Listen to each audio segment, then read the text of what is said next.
Salve pessoal, vamos para mais um React com o professor Xandão de um tema que é muito importante, é um tema que é caro para minha pessoa, que vem sendo banalizado de tal forma, a tal ponto que os casos de feminicídio explodiram. Tanto é que criaram uma lei para tentar conter, né, esses casos, uma lei anti-misoginia. E tem gente que está bradando, batendo perna, esbravejando contra a lei. Porque eu fico pensando, mano, qual que é o sentido da pessoa ser contra uma lei que protege as mulheres que enfrentam um crime, que é o crime de misoginia? Sabe, se o cara que tá falando contra a lei não é explicitamente um misógino, se ele não tem problemas na justiça, por quê? Afinal de contas, qual é o que motiva a pessoa a fazer um negócio desse? Porque a gente tem que entender uma coisa. As nossas ações, elas são guiadas por diversos fatores, por diversos elementos. Às vezes, o que a gente faz, o que a gente defende, o que a gente prega, está respaldado em um outro ato que a gente já pratica. Às vezes, está respaldado numa idealização de uma ideia daquilo que a gente gostaria de praticar, ou daquilo que já foi praticado e não consegue praticar mais. Enfim, as possibilidades são inúmeras. Então, será que esse povo que está falando mal da lei é um povo que, no fundo, quer pelo menos continuar reproduzindo, ou quer um dia reproduzir e não ter problemas com a justiça? Enfim, eu não sei. E a gente vai analisar um vídeo aqui de um cara que eu já vi tomando um cacete num debate sobre economia, e pior que o cara é economista, doutor em economia, o que faz a gente criticar a academia dos tempos atuais, né? Como que um cara desse se diz doutor em economia, sendo que ele não sabe nada sobre economia e principalmente nada sobre economia capitalista? O cara que se diz capitalista e não entende sobre a economia do próprio sistema político-econômico que defende. Enfim, sem mais delongas, vamos lá. E que equipara misoginia ao crime de racismo. Pois é, a intenção é nobre. Vamos acabar com a discriminação das mulheres. Só que sinto informar, tá, trazer essa notícia ruim, que apesar da boa intenção, essa lei vai acabar prejudicando as mulheres. Quer entender por quê? Então assiste esse vídeo aqui. Bizarro, né? Tipo, quando é o fim da escravidão. Ah, não, mas isso aí vai acabar com a economia e no final das contas vai acabar atrapalhando até esses escravos libertos. Cara, é o mesmo discurso, é o mesmo espantalho, é a mesma lógica furada que eles ficam repetindo, e a galera acredita. Até o final. Existe um mecanismo muito bem documentado na economia do trabalho, que é o seguinte: quando você aumenta o risco de interagir com um grupo, as pessoas passam a evitar esse grupo. Não por ódio, não por misoginia, não por preconceito, mas por cálculo, prevenção e questão de sobrevivência. Pois bem, o projeto que o Senado aprovou, ele muda um incentivo muito específico: o risco jurídico de interagir com mulheres no ambiente de trabalho. Uma frase infeliz, um conflito de gestão, uma reunião que esquentou, aquele tiozão ultrapassado, tudo isso passa a existir dentro de um tipo penal muito vago. Entre aspas, conduta que exteriorize ódio ou aversão às mulheres. Passa. Como que isso é vago? Vai se fuder, mano. Como que você tá querendo relativizar, problematizar ódio ou aversão às mulheres? Tipo assim, se você chegar, oi moça, tudo bem? Você está tranquila? Como foi seu dia? Aceita um cafezinho? Você poderia me ajudar aqui? Quando que uma mulher vai achar que isso é ódio ou aversão? Hã? Quando você chega assim pra mulher, oi, precisa de ajuda? Ô, deixa eu te ajudar aqui. Ô, me ajuda aqui. Ô, como que resolve essa coisa? Ô, deixa eu te ensinar a resolver um negócio. Como que isso é ódio ou aversão à mulher? Sabe? Essa galera, eles entram numa noia, assim, sem tamanho, sem medida nenhuma, porque, porra, velho, se você é um escroto com a mulher, se você fala que ela é burra, que ela é incompetente por ser mulher, é óbvio que isso aí sim vai caracterizar ódio ou aversão a mulheres, porque misoginia tem a ver com o conceito de reprovação do indivíduo por ser mulher, simplesmente por isso. Ou seja, sabe aquelas piadinhas? A piadinha de tiozão mesmo, que reproduz o preconceito. Desde que eu era pequeno, eu cresci ouvindo essas piadinhas e é uma luta desconstruir, e às vezes eu até solto uma ou outra de maneira inconsciente, sem querer, porque é um trabalho complicadíssimo quando essas piadinhas vão se internalizando. Tá? Então, sim, é para combater esse tipo de piada que acha que a loira é burra, que acha que a mulher é inferior, que acha que a mulher não sabe gerir negócios. Então, esse tipo de coisa precisa ser mudado. Só que para mudar, a gente precisa, né, de alguma medida mais dura, de alguma medida mais drástica. Então, como que o povo tá com medo, tipo, de interagir com a mulher quando for aprovada essa lei, quando essa lei entrar em vigor? Tipo assim, como que você interage com uma mulher? Você não sabe falar de igual para igual com uma mulher? Você não sabe conversar com uma mulher? Você não sabe corrigir uma mulher sem denegrir a imagem dela? Tipo, sério mesmo? Ser um crime inafiançável e imprescritível. Eu vou deixar mais claro para quem ainda não entendeu a gravidade desse caso. Interromper uma mulher pode ser considerado misoginia e pode dar até 5 anos de reclusão. Pois é, essa mudança, claro, tem consequências. E para saber o que vai acontecer... Claro, você interromper a mulher, tipo assim, ô sua burra, deixa eu falar, ô você não sabe nada, deixa eu explicar. Claro, isso é uma ofensa. E é uma ofensa que está enraizada no discurso do patriarcado machista que combate as mulheres. Cara, eu tenho amigas mulheres. Eu acho que esse povo não é possível. Esse povo não tem amigas mulheres. Esse povo, eles não se relacionam com mulheres. Eles não convivem com mulheres. Cara, eu tenho várias amigas que já relataram assim, meu, eu tô explicando um negócio pro cliente. Aí chega um homem. E o cliente não acredita no que eu falo, o cliente fica me contestando. O homem, meu colega, explica a mesma coisa, fala a mesma merda. E aí o cliente, homem, aceita, entende e concorda e fecha o contrato. Sabe, tipo, esse tipo de situação é que nós que somos homens, a gente não entende isso. E esse tipo de gente que não convive com mulher, que não tá nem aí para as mulheres, também não busca entender. Mas é uma situação que todas as mulheres convivem todos os dias ao longo de toda a vida dela, sabe? Então, assim, mano, onde que esse povo vive? Sério, onde que esse povo vive? Pra gente conseguir frear, pra gente conseguir reverter essa situação, é necessário muito trabalho, é necessário décadas, tá, de correção da conduta do homem e da mentalidade do homem perante a mulher, porque o homem acha que a mulher não sabe, que em determinados trabalhos a mulher não vai ser competente, enfim, né? Sabe? Então, esse é o ponto, cara. Como? Meu Deus, velho.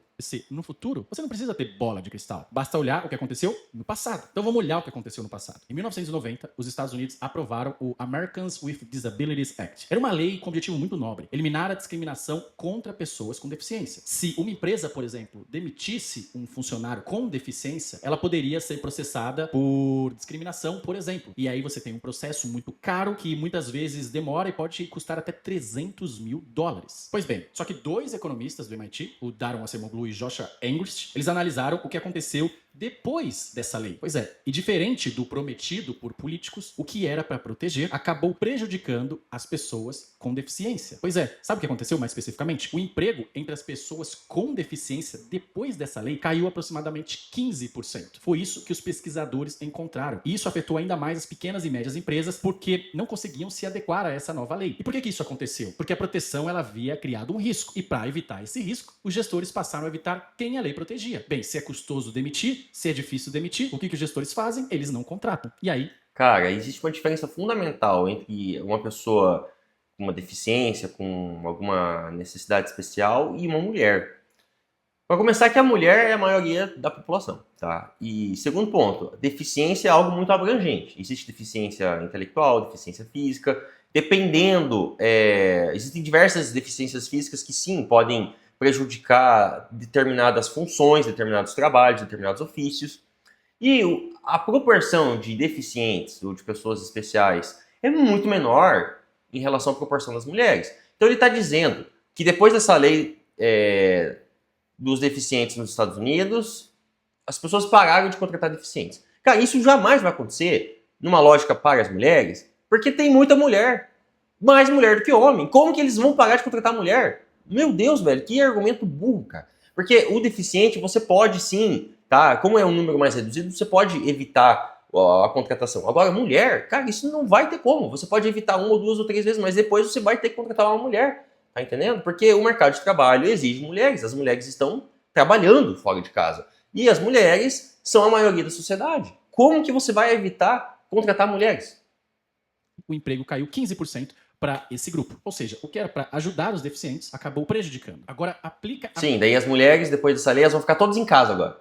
Já que não contrata mais mulher, só vai contratar homens, todas as mulheres vão ficar em casa. Os homens são ótimos profissionais. Os homens representam, assim, demais. Os homens trabalho pra caralho, os homens não faltam, os homens não vão bêbado pro serviço, os homens não fazem cagada, então eles só vão contratar homens e as mulheres vão voltar pra dentro de casa. A mesma lógica a um outro caso. Quem lembra do movimento Me Too, né? Um movimento nos Estados Unidos que via todo homem como um potencial agressor e assediador. Pois é, as acusações desse movimento... O que é um fato. Na cabeça da mulher, é porque os homens se doem quando eles se esbarram nesse ponto, mas na cabeça da mulher, quando ela tá andando na rua de noite, na cabeça da mulher quando ela tá sozinha com um homem, esse homem, ele pode atacar ela e pela força física, ele vai conseguir violentá-la. Então a mulher, ela tá sempre nesse estado de insegurança, tá entendendo? A mulher, ela tá sempre nesse estado, tipo, mano, esse cara pode fazer alguma coisa contra mim.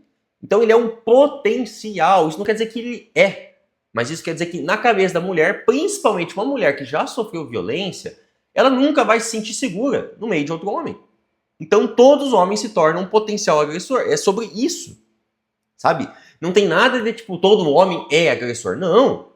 Mas o homem pode agredir a mulher. E a mulher, por conta das condições físicas, ela vai ter poucos meios de reação, de se defender. Tá entendendo? Então, na cabeça da mulher, isso é um exercício que se chama de empatia. Sabe o que é empatia? Você se colocar no lugar do outro para você sentir o drama do outro. Tá? E aí, as pessoas empáticas entendem que a mulher, ao se deparar com essa situação, ela se sente insegura. Então, todo homem é um potencial agressor.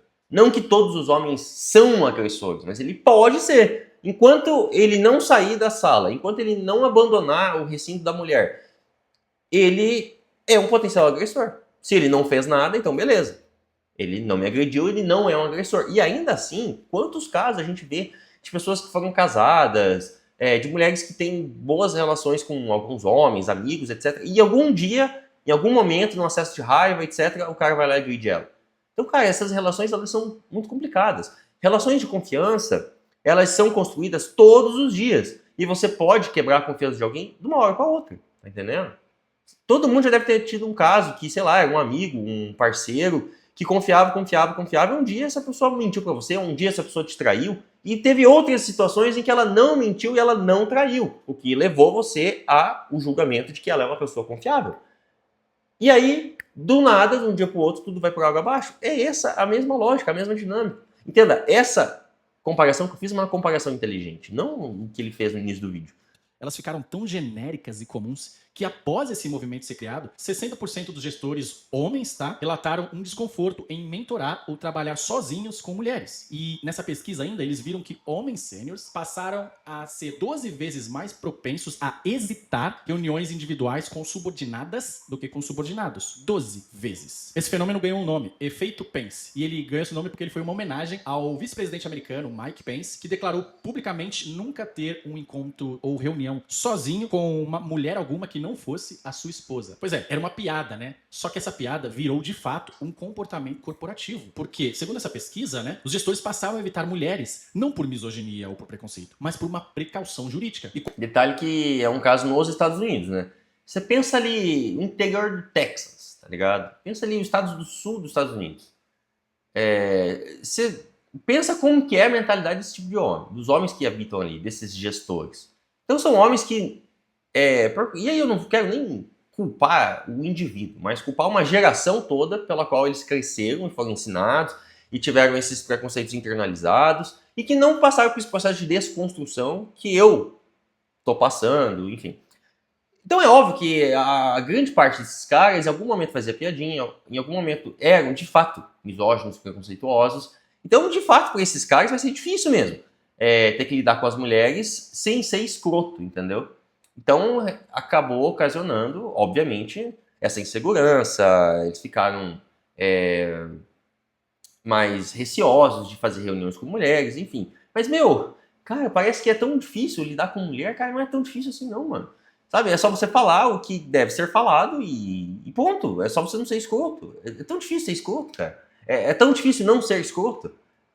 Mano, Quando o risco jurídico encarece essa proximidade, quem paga não é o gestor que recua, não é o político que fez a lei. Quem paga é a própria mulher, que vai ter menos empregos e menos oportunidades. Agora pensa no PL 896 de 2023 da senadora Soraya Tronic. A nova lei define, como eu falei, misoginia como conduta que exteriorize ódio ou aversão às mulheres. É uma frase, 6 palavras, só que para um crime inafiançável e imprescritível com pena de 2 a 5 anos de reclusão. E essa imprecisão, ela não protege ninguém. Ela transfere o poder de interpretação para os promotores e advogados trabalhistas em contextos que nem o senador, quando votou isso, imaginava. Daí muitas pessoas vão dizer, mas você não se preocupa com as mulheres, então? É claro que me preocupo. E justamente por isso que eu sou contra essa lei aprovada no Senado. Porque num país onde a maioria das empresas é pequena e sem departamento jurídico, e onde o custo de processo pode quebrar muito negócio... Sim, a maioria das empresas do Brasil são MEIs, tá? MEI, a maioria delas não tem funcionários. É o CEO da MEI, entendeu? Então, a maioria das empresas, a maioria dos CNPJs, são empresas de uma pessoa só, da qual o único trabalhador é o CEO, é o dono da empresa, tá entendendo? Muitos senadores vão fazer o quê? Evitar esse risco. E nesse caso, evitar esse risco significa evitar mulheres. Então, os MEIs, eles vão evitar mesmo, porque a empresa deles é pequena, não precisa de funcionário, então, já que não precisa de funcionário, eles vão evitar contratar um funcionário extra, porque não precisa, e, obviamente, ele não vai contratar uma mulher, tá? Não por ódio, mas por cálculo e sobrevivência, ó. Nossa, cálculo e sobrevivência, velho. Caralho, tipo assim, conversar com uma mulher é uma coisa de sobrevivência. Olha só o nível, cara. Sabe, esse povo, eu acho que eu vou fazer um curso, cara, algum dia, sobre como conversar com uma mulher. E olha que eu nem sou o expert em falar com mulher. Eu converso com algumas e algumas não gostam de mim, algumas não vão com a minha cara, normal. Mas, mano, o cara não sabe falar com a mulher. É isso. Eu não tô dizendo que necessariamente esse Léo Siqueira não sabe. Mas ele tá se colocando na mente das pessoas que literalmente não sabem, que não sabem não ser preconceituosos, não serem escrotos, e tá defendendo esse tipo de comportamento, esse tipo de gente. Porque assim, meu amigo, se você não sabe falar com uma mulher sem ser preconceituoso, sem dar a entender, sem deixar a sensação de que você foi misógino, tem uma coisa de errado com você, velho. Sabe? Falar de boa com alguém, conversar com alguém. E mesmo quando você precisa ser duro, mesmo quando você precisa corrigir alguém, eu sei que é delicado, mas, cara, você pode fazer isso sem ser misógino, você pode fazer isso sem ser escroto, tá entendendo? Parabéns, senadora, por fazer uma lei que vai prejudicar as mulheres. Eu sou Léo Siqueira, economista, PhD em Economia e deputado estadual. E se você quiser continuar... Enfim, óbvio que não vai prejudicar as mulheres. Sim, talvez alguns homens escrotos vão deixar de contratar mulheres, isso que ele está falando. Pode haver esse risco colateral, não vou negar isso daí. Por conta, inclusive, desse tipo de discurso. Mas o mundo é feito de contradições. Tá? O mundo não é o preto no branco, o mundo não é um caminho reto, uniforme, lindo, perfeito, bonito. Não é assim. Sempre vai ter as contradições que são inerentes à condição humana, que alguns filósofos chamam de processo dialético. Então, enfim, é claro que isso vai acabar acontecendo também, mas no longo prazo, tá entendendo? Vamos pensar assim, uma geração.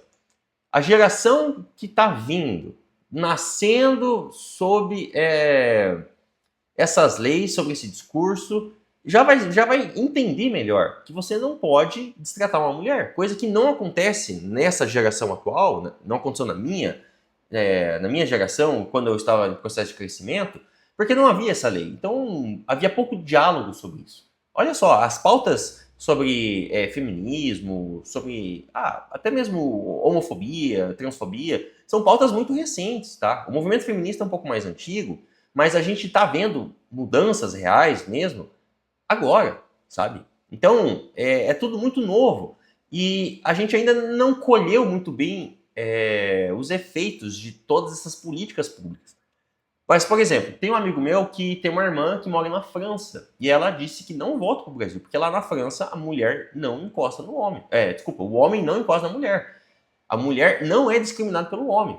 Por quê? Bem, talvez porque o movimento feminista seja bem forte na França, porque eles têm muitas leis que protegem as mulheres, e os homens, portanto, cresceram sobre essa estrutura que condicionou a mentalidade dos homens a respeitar as mulheres. Então, essa irmã do meu amigo disse que a mulher vive muito bem na França. Claro que ainda não é perfeito, claro que ainda vai ter os seus problemas, mas obviamente o Brasil não é um lugar seguro para as mulheres. E aí por isso que ela não volta para cá. E aí quando vem uma lei tentar corrigir, tentar ajudar as mulheres nesse sentido, pensando a longo prazo, tá? Pensando na próxima geração, tem um tipo de gente aí que não consegue conversar com a mulher, que tem medo de falar com a mulher porque tem medo de ser misógino, que vai contra a lei. Sabe? Isso eu realmente não consigo entender. Sabe? Se o cara não consegue dialogar com a mulher sem ser escroto, sem ser otário, sem ser misógino, eu acho que a pessoa precisa fazer um curso de oratória, a pessoa precisa repensar alguns conceitos, ela precisa ler alguns livros, sabe? Estudar ética na filosofia, estudar condutas morais, estudar um pouco da história do movimento feminista, estudar um pouco da história das mulheres no Brasil. Talvez ajude, tá? E aí, inclusive, se você for esse tipo de pessoa, você pode continuar assistindo os meus vídeos aqui no canal, porque eu volta e meia trato desse assunto e eu posso te ajudar com tudo isso. Então, só para finalizar aqui o vídeo, eu não estou dizendo que esse Léo Siqueira é necessariamente esse tipo de cara que não sabe conversar com mulheres. Mas é um discurso que serve para quem não sabe falar com mulheres, que protege quem não sabe falar com mulheres, que protege aqueles que reproduzem a misoginia, mesmo que inconscientemente. Porque aqui que é o pulo do gato. As pessoas não são escrotas, ou pelo menos muitas delas não são escrotas conscientemente. Elas não são racistas pensando, vou ser racista agora, e age. Sabe? Acontece de forma espontânea. Ela nem se dá conta, ela não percebe, entendeu? Alguém de fora é que vai perceber, e quando esse alguém de fora comenta, o cara que está sendo racista muitas vezes vai inclusive negar. A gente tem muita dificuldade em conseguir controlar e conseguir perceber as nossas ações. Isso é uma discussão da moral clássica da história da filosofia. A gente não percebe como a gente age com os outros, como a gente age com o mundo. Sobretudo, a gente não percebe o nosso comportamento diante de situações extremas, de estresse, de insegurança, de conflitos, de medo. Então é um eterno policiar-se, é um eterno vigiar-se, tentar tomar controle das nossas ações o tempo todo. É sobre isso que se trata o discurso da moralidade, entendeu? Moral não é uma tabela que você entende e necessariamente, por consequência, você vai começar a reproduzir essa tabela. Não, é um esforço diário, é um esforço que acontece em cada circunstância, tá entendendo? Mas enfim, então esse discurso é muito perigoso porque protege quem é escroto, quem é misógino, a continuar agindo dessa forma, inconscientemente, reproduzindo esses valores inconscientemente, que tem como caso essa explosão de feminicídio que a gente está vendo aqui no Brasil. Beleza? Se você vê canal, se você vê valor no que a gente está fazendo aqui, apoie o canal, se inscreva, curta os vídeos, comente, deixe seu comentário. Todos eles são muito bem-vindos e eu costumo responder quase que todos eles. Caso você veja valor, mande o Pix, que está aqui em cima, e você pode comprar os meus cursos no QR Code. Valeu, um abraço e até a próxima.